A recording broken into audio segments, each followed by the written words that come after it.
The arena was loud with cheering. The sun burned high in the alien sky. Thousands of beings from across the empire had come to watch the fight. It was not just any fight. It was the final battle of the royal tournament, where warriors from all over the galaxy came to challenge the Empress's champion. He was huge. He was feared. He had never lost. His armor was black and red, and his 4 arms held sharp, glowing blades. Every year, he defeated all challengers. Every year, he stood proudly before the Empress. And every year, she watched with a smile on her silver lips. But this year was different. A new challenger walked into the arena. He had no armor, no shining weapons. Just a long coat, boots full of sand, and a sword on his back. He was human. The crowd laughed. A human? He'll die in seconds, someone shouted. Is this a joke? Yelled another. The Empress raised an eyebrow. She looked at her champion and smiled. End him quickly, she said. The champion growled and walked forward, his 4 blades glowing. He didn't speak. He never did. He only killed. The human said nothing. He stopped in the center of the arena, removed his coat, and dropped it to the side. Underneath, he wore a simple shirt, slightly torn, and gloves on his hands. The announcer stepped forward. By the law of the ancients, if the challenger defeats the champion, he shall be granted the rights of conquest, including royal claim. The crowd roared. The Empress smirked. No one had beaten her champion in 30 years. No one had ever claimed that law. The bell rang. The champion rushed forward, swinging 2 of his blades. The human moved slightly, dodging with ease. He stepped back. Once, then again, like a dance. His face was calm. His eyes sharp. The champion swung all 4 blades in a spinning move that could cut a boulder in half. But the human moved at the perfect moment. 1 strike, just 1. His sword flashed once in the air. Then silence. The champion stood still. Then, his body fell in 2 halves, sliced clean down the middle. Blood hit the ground. Sparks flew from his armor. The arena was quiet. The Empress stood, her eyes wide in disbelief. Her maids gasped behind her. No one said a word. The human sheathed his sword, turned his back, and walked toward the exit. But the high priest stepped forward, his voice trembling. Stop! The human stopped. The law has been invoked. You cannot leave, the crowd murmured. Some stood, unsure what was happening. The high priest continued, reading from an ancient scroll. He who defeats the royal champion by blade and survives gains the right to claim the Empress and her royal house as his concubines. By ancient tradition. The arena exploded with voices. That law is old. It can't be serious. Impossible. The Empress's face turned red with rage and confusion. That law is from before the stars, she shouted. It still stands, Your Grace, the priest said with a bow. The law was never removed. The human turned slowly and looked at the Empress. He didn't smile. He didn't bow. He only said, I did not come for slaves. I came for honor. Then he walked out of the arena, leaving everyone speechless. The Empress sat back on her throne, her fists clenched. Her champion was dead. Her honor was taken. And the man who now had power over her had simply walked away. The maids whispered to each other, Who is he? Why didn't he claim us? Why did he let us go? The Empress said nothing. She stared at the blood on the arena floor. Something had changed. A human had broken their strongest warrior in a single move, but worse. He had walked away like it meant nothing. That night from her tower, she looked down at the simple human camp outside the palace. A single tent, a small fire, and him sitting alone, sharpening his blade.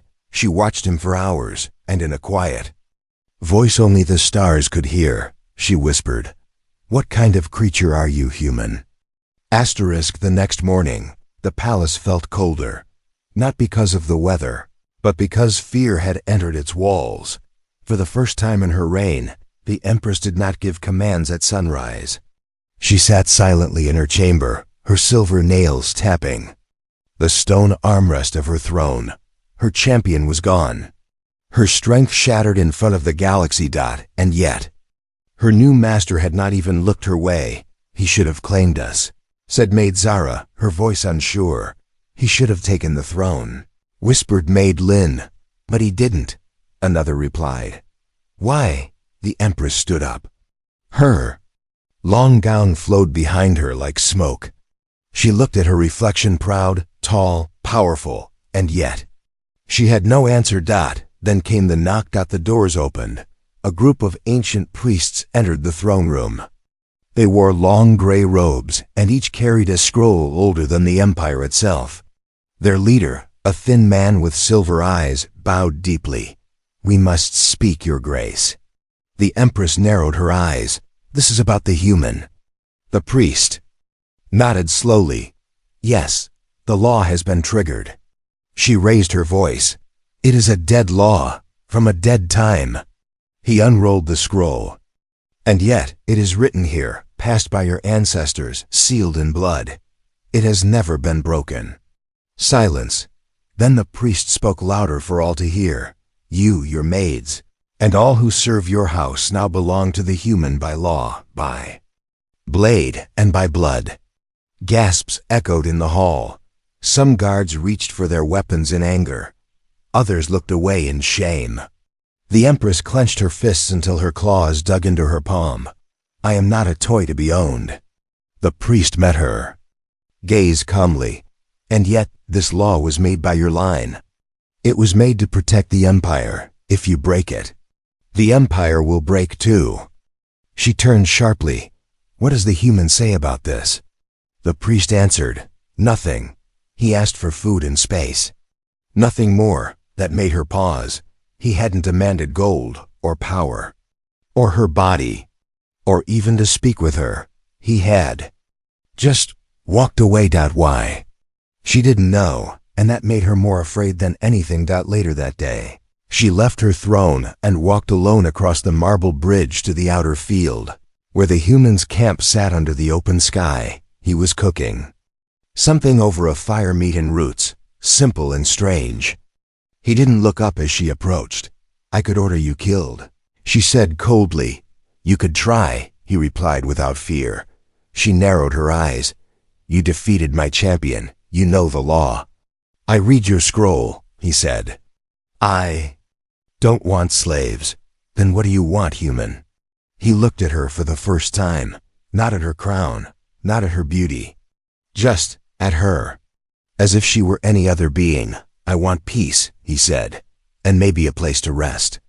She didn't understand. No one did.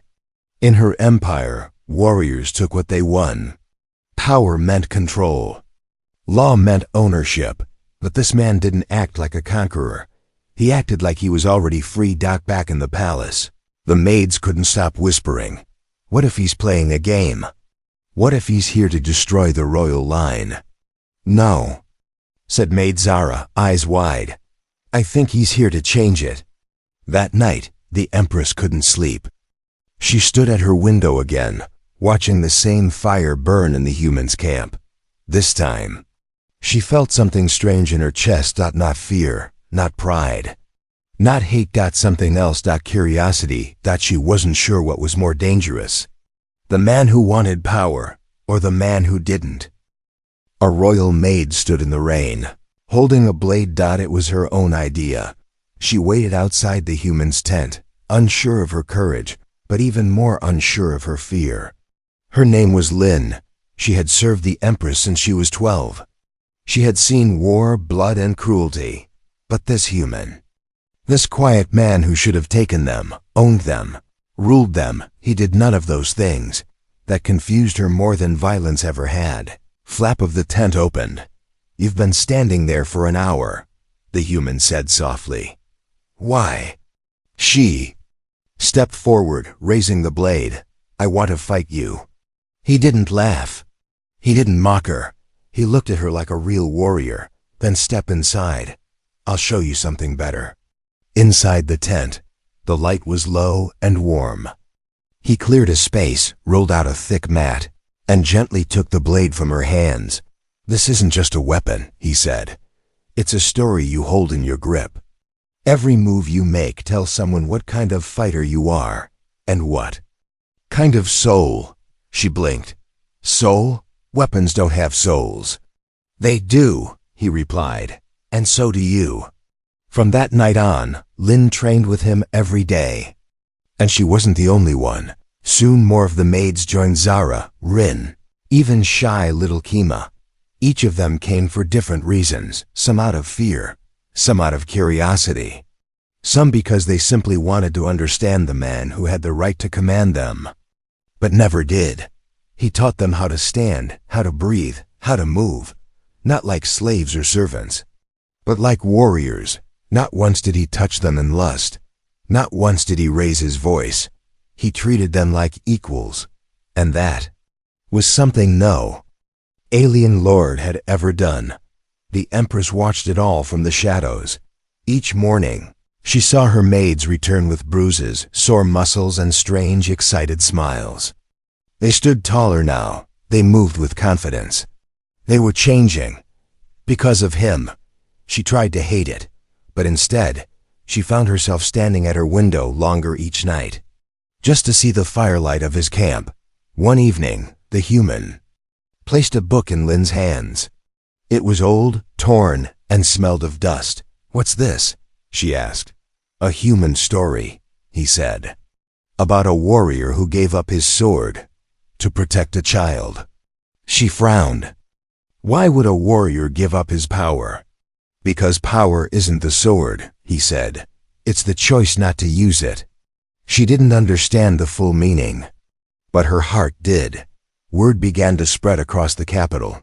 The human is training the Empress's maids. He's building an army. No, he's teaching them to be free.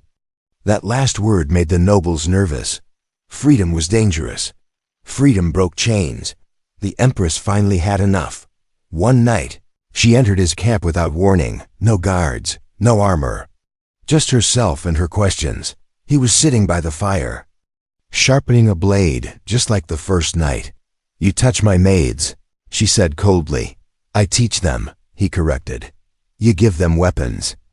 "I give them strength." She stepped closer. "Why? You could have taken everything. The throne, the palace, even me." He looked up slowly, his eyes deep and quiet like still water. "I don't want a throne I didn't earn. I don't want a woman who was forced. I don't want slaves. I want respect. That is something no law can give me. Only you can." She stared at him, speechless. No man in her life, alien or royal, had ever said such words, and for the first time in her rule, she didn't feel insulted. She felt seen. That night, she returned to her palace without saying a word, but her heart wouldn't stop beating fast. Because now she understood the truth. He wasn't building an army.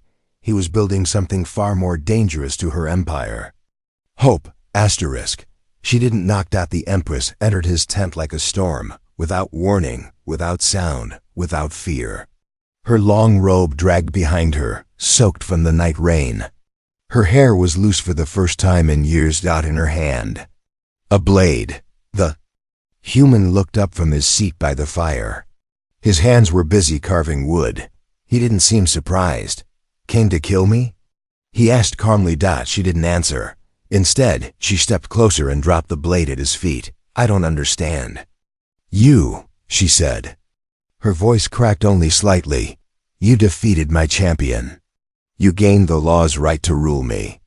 And yet, you sit here in the dirt, like a nobody." He picked up the blade and wiped the rain off gently. "Maybe I am a nobody," he said with a small smile. She hated that answer, because it shook her. "No warrior gives up what is his by law," she said. "Where I come from, power is not offered, it is taken." He stood slowly. His figure was tall but calm like a tree in the wind. Then he walked toward her, not fast, not slow, just steady. The Empress pulled out a second blade. "I want to fight you," she said. "I need to understand you." He nodded once, Then I'll give you what you ask." But he didn't draw his sword. He only raised his hands. "Come at me." She lunged, quick and trained. A blur of silver and fury. Her blade aimed straight for his throat. But before she could blink, his hand had caught her wrist. No pain, no anger, just firm and still like stone. Her blade dropped from her fingers. Her breath caught. She stared into his eyes, expecting a blow. A slam to the ground, anything. But all he did was let go. She stepped back in silence. "I could have killed you," she whispered. "You could have tried," he said gently. She didn't realize her hand was shaking until he took it slowly and held it between both of his. Then he pulled out a small cloth and wrapped it around her wrist where her skin had reddened from the pressure. "Even warriors need care," he said. The Empress stared at the cloth. No one had ever treated her wounds before. She had always been the one bleeding alone. She sat beside the fire without speaking. He passed her a bowl of warm food. It was simple roots, some kind of dried meat, herbs she didn't recognize, but it tasted good, real. "Why do you not hate us?" she asked finally. "We mocked your kind, called you weak, laughed when you entered the arena." He stirred the fire with a stick. "Because hate only leads to more hate. I came here for peace. But I fought because I had no other choice. And now?" He looked at her. "I still want peace." The silence stretched between them, but it wasn't cold anymore. It was heavy. With something new, something soft, something dangerous. Respect. And maybe something even deeper. Back in the palace, her maids whispered, "Where is the Empress?" She left without guards again. Zara smiled to herself. "She went too." "See him, I know it," Kima, the youngest, gasped. "Is she in love?" "No," Lynn said quietly, her eyes full of fire. "Not yet, but she's starting to understand him. And that is more powerful than love." The next morning, the Empress returned to the palace. She walked differently now. Her steps were slow, thoughtful, quiet. Her guards noticed. Her maids noticed. Even the nobles noticed. Something had changed. She no longer looked like a queen trapped in golden chains. She looked like a woman who had touched something honest, and it had left a mark, but far beyond the palace walls, in the halls of power where old men and jealous nobles whispered in the dark. There was fear. "Have you heard?" one said. "She visits him often now. She trains his maids. She sits by his fire. Then we must act before she bows to him." Plans were made. Blades were sharpened. And somewhere in the shadows of the empire, a rival prepared to strike. Because if this human was not stopped soon, he would not just win hearts. He would win the throne. Thunder rolled across the black sky, not from the clouds, but from the stomping boots of the Emperor's cousin, Lord Varn. He had returned from the warfront after hearing the rumors. The Empress walks beside a human. He growled to his men. A low-born creature, a soft-tongued liar. He spit into the dust. "I will fix that mistake with his blood." Back in the training field, the human was showing Lynn how to balance on one foot while holding a staff. Her legs shook, but she held steady. The Empress watched from under the trees. She didn't hide anymore. Not her interest, not her smile, not her heart, and that terrified her more than any enemy ever had, because it was no longer about the law. She no longer felt owned by him. She felt safe. That safety was shattered by the sound of horns. A royal messenger galloped into the field, dust flying behind him. He jumped off his beast and shouted, "By order of Lord Varn, noble blood of the royal line, he challenges the human for the right to the Empress." The human said nothing. The Empress stepped forward. "He has no right," but the messenger raised a scroll. "Signed by 10 nobles, ancient law.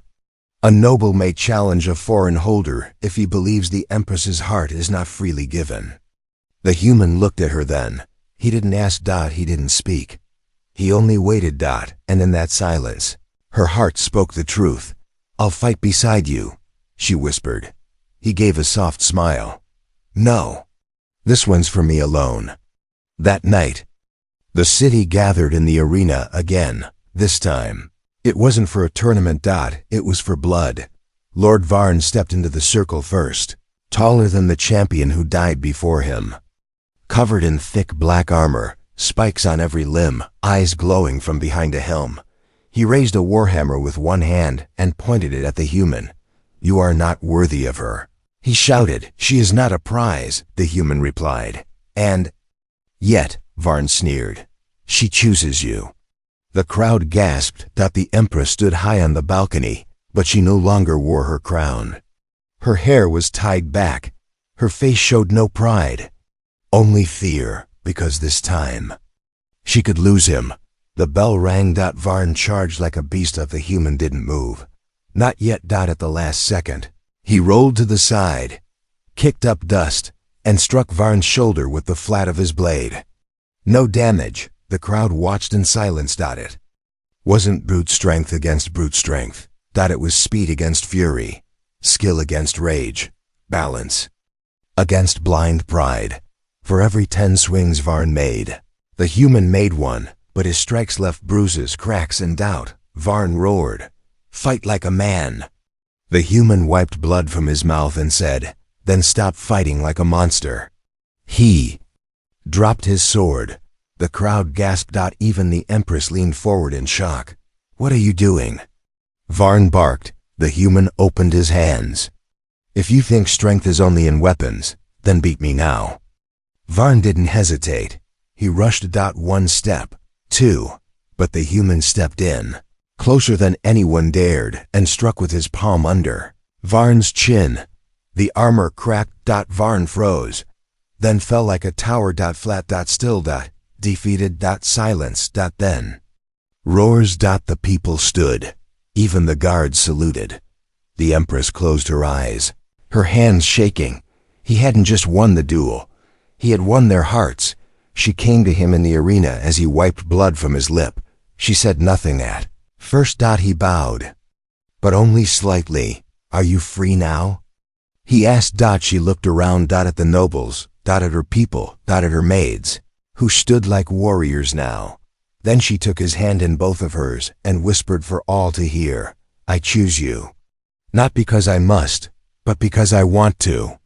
The arena, once a place of death and law, had become the place where her heart spoke loudest. But as they stood in the golden light, hands together, neither of them saw the shadow slipping away into the tunnels below. A figure cloaked in black, a spy, a traitor. A plan was already moving, because love had bloomed. And power-hungry men always feared love more than war. She wore no crown tonight. No armor, no guards, no fear, just a soft cloak over her shoulders, and bare feet that touched the grass for the first time in years. The Empress walked alone under the stars, toward his fire. He looked up as she approached, but he didn't stand. He simply moved over and made space beside him. She sat. No words. The fire cracked between them. The night air was cool, quiet, gentle. And in that silence, something rare was growing. Not power. Not law. Not lust. But trust. "I've sat on a throne since I was 15, she said finally. Her voice was soft. "My father died in battle. My mother gave me the crown and disappeared into the Icelands. I've ruled alone ever since." He listened. He didn't interrupt. "That throne made me strong, but also made me cold." She looked at him. "But when I sit beside you, I feel human." He smiled. "That's funny. Because when I sit beside you, I forget I'm on an alien world." She chuckled quietly. It was the first time he'd ever heard her laugh. It didn't sound royal. It sounded real. He poured her a warm drink made of crushed herbs and sweet root. She took a sip, made a face, then laughed again. "It's awful." He nodded. "Told you I'm not a cook." They sat like that for hours talking about stars, about old stories, about lost dreams. He told her about Earth, The green trees, the rain that smells like soil, the music made with no purpose. She told him about her palace, her loneliness. The way everyone bowed, but no one ever saw. Her until now until him. The fire dimmed. She scooted closer not because of the cold, but because she wanted to. She leaned her head on his shoulder. He didn't move, didn't speak, just let her be and in. That quiet moment, without any ceremony or law, her heart whispered something no royal decree ever could. I am yours. Back in the palace, the maids watched the stars from their windows. Zara smiled. She's with him. She's safe, Lynn added. Emma, the youngest, said softly. Then why does the wind feel heavy tonight? Because far in the shadows of the empire, something was moving. A general, a traitor, a blade meant not for war, but for murder. Deep under the palace, in tunnels only the oldest soldiers knew, armor was being readied. Strike at dawn, the spy whispered. The human dies first. The Empress will beg for mercy. And when she does, we'll end the line of queens. Forever. But under the stars, far from danger, the Empress didn't know any of this. She had never felt safer. She lay beside the only man who had touched her, heart without chains, the only man who saw her without the crown. And as her eyes closed, his voice whispered in her ear, You are more than a ruler. You're a light.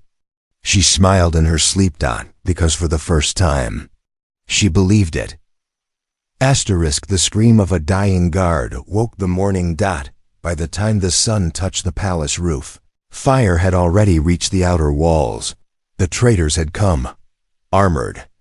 Soldiers, loyal to no crown, stormed the gates with blades drawn and orders clear. Kill the human. Break the Empress.